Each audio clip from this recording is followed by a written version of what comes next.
प्रिय विद्यार्थियों, नमस्ते। हम सूर्यकांत त्रिपाठी निराला द्वारा रचित बादल राग कविता पर बात कर रहे थे और हमने कल इस कविता के कुछ अंश पर बात की। आज हम इस कविता के शेष अंश पर बात करेंगे। कल के वीडियो में आपने जाना कि बादल राग कविता में बादल को संबोधित किया गया है, क्योंकि इसमें निराला जी ने बादल को क्रांति का दूत माना है, क्रांति का प्रतीक माना है। और इसका कारण ये है कि बादल में सृजन और संहार की क्षमता है। वो विध्वंस भी कर सकता है और नया सृजन भी कर सकता है। एक और वो जहाँ अपने जल वर्षण से धरती के गर्भ में दबे हुए सुप्त बीजों को अंकुरित कर नया जीवन प्रदान करता है, तो दूसरी तरफ वो अपने वज्रपात के द्वारा बड़े बड़े गगनचुंबी वृक्षों को भी धराशायी कर देता है। और यहाँ पर वृक्ष, बड़े बड़े वृक्ष पूंजीपतियों के प्रतीक है और छोटे जो पौधे हैं जो जिन पर इस वज्रपात का अत्यधिक जल वर्षण का कोई प्रभाव नहीं पड़ता, वो शोषित वर्ग के प्रतीक है। तो आगे हम देखते हैं कि जब वज्रपात होता है, और वज्रपात से ऐसे हम यूं लें कि जब क्रांति आती है तो पूंजीपतियों की जो शोषणकारी व्यवस्था है वो समाप्त हो जाती है और शोषितों को, दलितों, पीड़ितों, किसानों, मजदूरों को अपनी उन्नति के अवसर दिखाई देते हैं, उन्नति के अवसर उपलब्ध होने की आशा होती है, इस कारण वो प्रसन्न होते हैं। तो इसी बात को हम आगे बढ़ाते हुए कविता का अगला अंश देखते हैं कि अट्टालिका नहीं है रे आतंक भवन, सदा पंख पर ही होता, जल विपल प्लावन, शुद्र प्रफुल्ल जलज से सदा छलकता नीर, रोग शोक में भी हंसता है शैशव का सुकुमार शरीर। अट्टालिका यानी ऊंचे महल, बड़े महल, अटारी। आतंक भवन, आतंकी भवन। कवि यहाँ निराला कहते हैं कि जो धनिक वर्ग है, पूंजीपति वर्ग है, शोषक वर्ग है, उसके ऊंचे ऊंचे जो विशाल भवन है, वो भवन न होकर के मानो, ऊंचे ऊंचे भवन मात्र न होकर के मानो वो आतंक के भवन। और यहाँ आतंक के भवन का अर्थ अपन दो संदर्भों में कर सकते हैं। एक तो यह है कि इन ऊंचे ऊंचे विशाल अट्टालिकाओं में रहने वाले जो पूंजीपति है वो गरीबों का शोषण करते हैं और इस कारण ये गरीबों को भयभीत करने वाले, गरीबों को आतंकित करने वाले भवन है। दूसरा, हम इस अर्थ में कि ये आतंक भवन पूंजीपतियों के लिए आतंक भवन कब हो जाते हैं, जब क्रांति का स्वर गूंजता है तो इन विशाल अट्टालिकाओं में रहने वाले पूंजीपतियों को ये भवन अपनी सत्ता वैभव के छिन जाने के कारण आतंक भवन के रूप में प्रतीत होते हैं। इससे इन ऊंचे भवनों में रहने वाले पूंजीपति क्रांति के स्वर के कारण भयभीत हो जाते हैं, आतंकित हो जाते हैं और उस क्रांति को कुचलने के कुछ षड्यंत्र रचते हैं। इस कारण भी ये जो है दलितों और पीड़ितों, शोषितों के लिए आतंक भवन है। सदा पंख पर ही होता, जल विपल प्लावन। पंख यानी कीचड़, विपल क्रांति है वैसे तो, और प्लावन यानी डूबना। कि जल वर्षण से जब भी, अत्यधिक जल वर्षण से जब भी प्लावनकारी बाढ़ आती है तो वो सदा कीचड़ को ही डुबोती है। कीचड़ ही जो है वो बाढ़ के जल में डूबता है। यहाँ पंख को जो है हम पूंजीपतियों की शोषणकारी व्यवस्था कह सकते हैं, और जल विफल व पलायन को, जल की बाढ़ को हम जो है एक क्रांति मान सकते हैं कि जब भी क्रांति आती है तो पूंजीपतियों की ये शोषणकारी व्यवस्था जो रूपी कीचड़ है वो बह जाता है। जल क्रांति रूपी बाढ़ का प्रभाव जो है वो पूंजीपतियों की शोषण व्यवस्था जो है उस कीचड़ पर ही होता है। उस कीचड़ को वो बहा देता है, उस कीचड़ को वो समाप्त कर देता है, हटा देता है। शुद्र प्रफुल्ल जलज से सदा छलकता नहीं। या पंख का अर्थ मैंने पूंजीपतियों के लिए नहीं, पूंजीपतियों की जो शोषणकारी व्यवस्था है, जो घृणित है, शुद्र प्रफुल्ल जलज से सदा छलकता नहीं। और शुद्र यानी तुच्छ छोटा, प्रफुल्ल यानी प्रफुल्लित प्रसन्न, जलज से सदा छलकता नहीं। लेकिन जब बाढ़ का पानी जल कमल पर गिरता है तो कमल से जो है हमेशा पानी छलकता रहता है, और कमल तुच्छ होकर के, छोटा होता हुआ भी प्रसन्न होता है।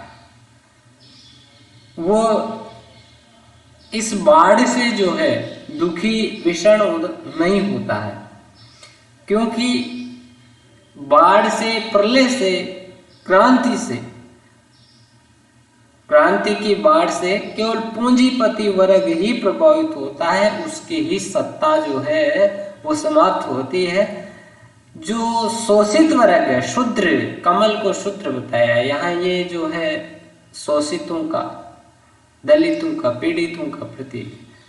शोषित वर्ग है, उसकी आंखों से तो हमेशा ही जो है नीर छलकता रहता है, अर्थात वह तो हमेशा ही विषण, दुख, पीड़ा, कष्ट, निर्धनता में जीवन यापन करता है। इस कारण उसके पास खोने के लिए कुछ होता ही नहीं। तो क्रांति रूपी बाढ़ से जो है वो प्रसन्न होता है, रोग शोक में भी हंसता है, शैशव का सुकुमार शरीर। और शैशव का अर्थ है बचपन, सुकुमार कोमल। जिस तरह से बच्चे का शरीर कोमल होता है, उसमें लचीलापन होता है, और बच्चा रोग और शोक, कष्ट, व्याधि, रोग या प्रसन्नता सभी में भी वो मुस्कुराता है, प्रसन्न होता है, रहता है। उसी तरह जो शोषित है, दलित है, पीड़ित है, वो व्याधि में भी, दुख में भी, पीड़ा में भी, निर्धनता में भी जो है मुस्कुराते रहते हैं, प्रसन्न रहते हैं। और जब ये क्रांति आती है तो वो उनकी प्रसन्नता स्वाभाविक रूप से बढ़ जाती है, क्योंकि क्रांति से उन्हें अपने जीवन में उन्नति के अवसरों की प्राप्ति की आशा होती है। तो क्रांति का प्रभाव हमेशा पूंजीपतियों पर होता है। क्रांति के कारण पूंजीपतियों की व्यवस्था छिनती है, उनका धन वैभव नष्ट होता है, और दलितों, शोषितों, पीड़ितों, किसानों और मजदूरों को क्रांति का लाभ होता है। यहाँ पर दलितों, शोषितों और पीड़ितों की जो स्थिति है पूंजीपतियों की शोषणकारी व्यवस्था के कारण, कि उनका जीवन दुखों में, कष्टों में, निर्धनता में ही गुजरता है, उसकी ओर संकेत किया गया। साथ ही ये बताया गया कि निर्धनता में भी वो प्रसन्न होते हैं, उनमें उसको सहन करने की क्षमता रखते हैं। रुद्ध कोश है, शुद्ध तोष है, अंगना अंग से लिपटे भी आतंक अंक पर कांप रहे हैं। धनी वज्र गर्जन से बादल त्रस्त नयन मुख ढांप रहे हैं। रुद्ध कोश, कोश यानी खजाना, रुद्ध यानी अवरुद्ध कल। पूंजीपतियों ने धन को अपने खजानों में अवरुद्ध कर लिया है। आर्थिक साधनों पर उन्होंने अधिकार कर लिया है, कब्जा कर लिया है, सारा दिन उन्होंने इकट्ठा कर लिया है, फिर भी उनकी धन प्राप्त शुद्ध तोष यानी संतोष, उनकी धन प्राप्ति की जो इच्छा है वो अभी भी संतुष्ट नहीं हुई है, अभी भी उन्हें संतोष नहीं। शुद्ध तोष का अर्थ पूंजीपतियों के अर्थ में ये लिया जा सकता है, वहीं निर्धनों के अर्थ में, दलितों के अर्थ में, शोषितों के अर्थ में ये लिया जा सकता है कि पूंजीपतियों द्वारा धन को अपने खजानों में इकट्ठा कर लिया जाने से शोषित जो वर्ग है उसमें असंतोष का भाव, और इस असंतोष की अभिव्यक्ति क्रांति के रूप में अभिव्यक्त होती है, और क्रांति के स्वर को सुनकर के धनी वज्र गर्जन से, बादल के वज्र के समान घोर घनघोर गर्जन को सुनकर के जो धनी है, पूंजीपति है, वो यहाँ बादल की गर्जन जो है क्रांति के ओजस्वी स्वर की, हुंकार की प्रतीक है कि क्रांति के उस ओजस्वी परिवर्तनकारी स्वर को सुनकर के जो पूंजीपति है वो भयभीत हो जाते हैं और अंगना अंग से लिपटे हुए, अपनी स्त्रियों के अंगों से लिपटे हुए, उनकी गोद में सिर रखे हुए भी जो है आतंक अंग पर कंपित होते रहते हैं, भयभीत होते रहते हैं।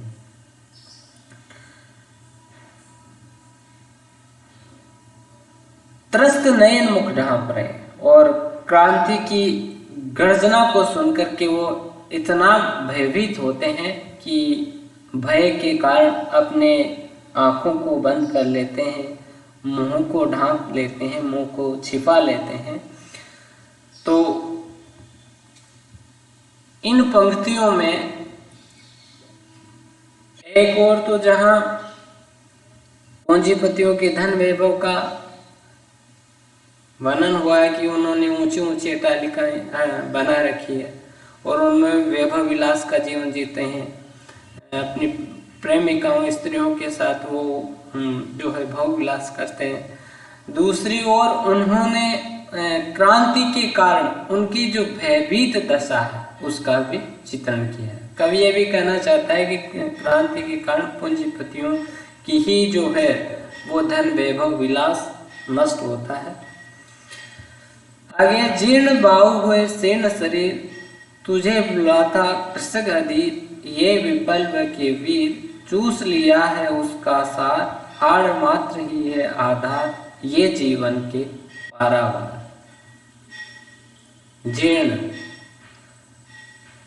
टूटा फूटा, अशक्त, निर्बल, दुर्बल, सेन, कमजोर, तुझे बुलाता कृषक अधीर, अधीर यानी धैर्य से रहित जो है तो बेचैन हो गए। ए विपल्व के वीर, ए विपल्व के वीर संबोधन बादल के लिए आया है, और कवि निराला कहते हैं कि किसान जिसकी भुजाओं में ताकत नहीं रही, जिसकी भुजाएं दुर्बल हो गई है, शक्तिहीन हो गई है और शरीर अशक्त हो गया, कमजोर हो गया, किसके कारण? पूंजीपतियों के द्वारा किए जाने वाले शोषण के। वो शोषित पीड़ित किसान जो है बेचैन होकर के बादल को बुलाता है, तो ये बुलाता है ये विपल्व के वीर, जिसमें किसानों की इस दशा में परिवर्तन करने की क्षमता है, जो विपल्व का वीर है, क्रांति का प्रतीक है। यहाँ पर किसानों के अर्थ में भी इसका प्रयोग है और मजदूरों के लिए भी। किसानों के अर्थ में है कि किसान बादल को बुलाते हैं और बादलों द्वारा जल वर्षण से जो है नई फसलें पैदा होती है और किसानों का जीवन खुशहाल होता है। बादल उसके जीवन को खुशहाल करते हैं, उसमें सहयोग करते हैं। उनके द्वारा किया गया जल वर्षण ही किसानों के जीवन का आधार है। दूसरी ओर मजदूरों के लिए यह बादल क्रांति का प्रतीक है कि पूंजीपतियों के शोषण के कारण, उद्योगपतियों के शोषण के कारण जो मजदूर अशक्त हो गए हैं, वो बेचैन होकर के क्रांति का आह्वान कर रहे हैं। चूस लिया है उसका सार, हाड़ मात्र ही है आधार। शोषित वर्ग ने, पूंजीपतियों ने किसानों का संपूर्ण जो सार तत्व है वो चूस लिया, उसकी जीवनी शक्ति छीन ली है, और अब उसका शरीर जो है हड्डियों का ढांचा मात्र रह गया है। यहाँ पर बादल को कह रहा है, जीवन के पारावार, जीवन के समुद्र, किसान को जीवन प्रदान करने वाले बादल, जीवन के प्रदाता, तुम बरस करके उसकी, किसान की गरीबी को दूर करो और मजदूर के लिए क्रांति करके शोषण को समाप्त करो। तो इस कविता को अपन सार रूप में देखें, इस कविता के भाव सौंदर्य को अपन देखें तो कह सकते हैं कि इस कविता का जो स्वर है वो प्रगतिवादी चेतना का स्वर है, और बादल को इसमें क्रांति का प्रतीक बताया गया है।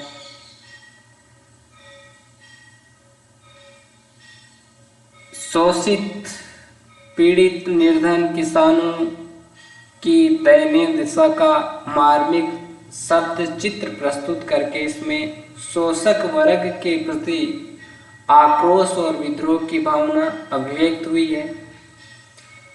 वहीं शोषित, पीड़ित किसानों और मजदूरों के प्रति इसमें जो है सहानुभूति की अभिव्यक्ति हुई है। शोषक वर्ग के प्रति आक्रोश, विद्रोह, शोषक वर्ग की शोषणकारी सत्ता के विध्वंस के लिए क्रांति की आवश्यकता का स्वर इसमें मुखरित हुआ है। साथ ही शोषित वर्ग के प्रति सहानुभूति की अभिव्यक्ति हुई है। शिल्प पक्ष की दृष्टि से देखें तो इस कविता की शब्दावली खड़ी बोली है, तत्सम शब्दावली की इसमें प्रधानता है ही।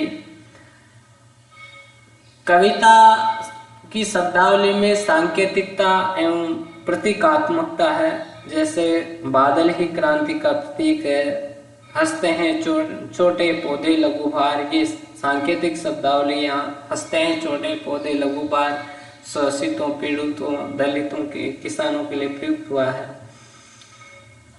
सदा पंख पर ही होता जल विपल पुलाइन, यहाँ भी प्रतीकात्मक शब्दावली है। तो पूरी कविता में प्रतीकात्मक शब्दावली का प्रयोग हुआ है।